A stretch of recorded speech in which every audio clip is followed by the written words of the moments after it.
On a vécu pendant longtemps dans l'idée de construire un palais. Et ça nous semblait effectivement à l'échelle d'un palais. Et ce n'est qu'il y a un an et demi, 2 ans, qu'il a été décidé qu'on parlerait du tribunal de Paris. Personnellement, je suis très content. C'est beaucoup plus correct par rapport à la fonction d'abord, et aussi on se débarrasse d'une sorte d'image un tout petit peu dépassée peut-être, un peu royaliste, un peu impériale. Or que le tribunal, c'est un tribunal, une institution démocratique, républicaine, et je pense que cette symbolique-là, elle est importante aussi. Donc ce n'est pas un monument oppressant, ce n'est pas un bâtiment, ce n'est pas une enveloppe trop pesante. Elle est baignée de lumière par le haut, par les oculus de la toiture, par la grande façade du côté est. Et ces lucioles qui volent dans l'espace et qui le meublent, qui lui donnent une consistance. La salle dans laquelle on se trouve, salle des pas perdus, eh bien, c'est le lieu, c'est le cœur où les gens rencontrent leurs avocats, où les gens déambulent, où les gens sont en attente, et qui est, contrairement à ce qui est dans la figure classique du bâtiment de justice du 19e, se situe à même la place et la rue.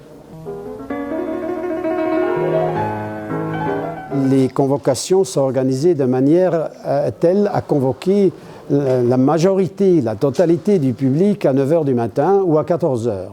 Or, même vos audiences peuvent avoir lieu vers 11 h, 11 h 30, midi, etc. Vous avez donc un afflux de personnes assez important qu'il faut distribuer dans les étages et qu'il faut faire accéder aux étages le plus rapidement possible afin de dégager le rez-de-chaussée et empêcher des embouteillages.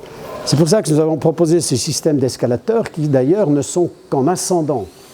Ils ne sont pas descendants puisque c'est à travers les escalateurs qu'on arrive à amener tout le public très rapidement aux étages, là où il faut.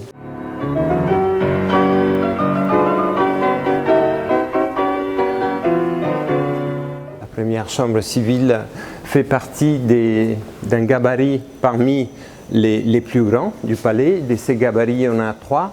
Il y a 2 salles haute sécurité et une salle civile de la présidence. On a essayé de retrouver des configurations qui pouvaient donner une lumière naturelle qualitative et en même temps donner symboliquement à la position des magistrats un élément qui pouvait mettre en valeur et emphasiser la position de la table de justice. Les meubles, comme vous voyez bien, sont des meubles qui sont définis par la couleur, par la matière.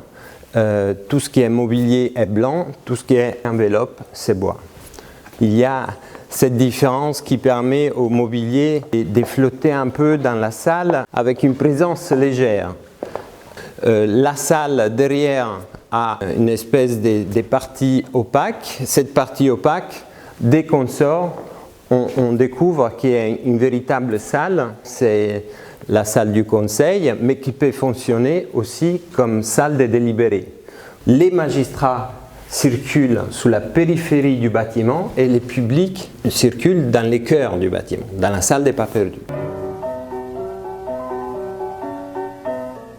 Une fois les audiences terminées, évidemment, les gens vont redescendre à travers le système d'ascenseur ou d'escalier dans le noyau sud et le noyau nord. Nous avons donc 3 atriums, un grand central, plus un plus petit au sud avec un système d'ascenseur et d'escalier monumental, et la même chose au nord. C'est donc très symétrique et très vite, vous comprenez la géographie, le principe de ce bâtiment.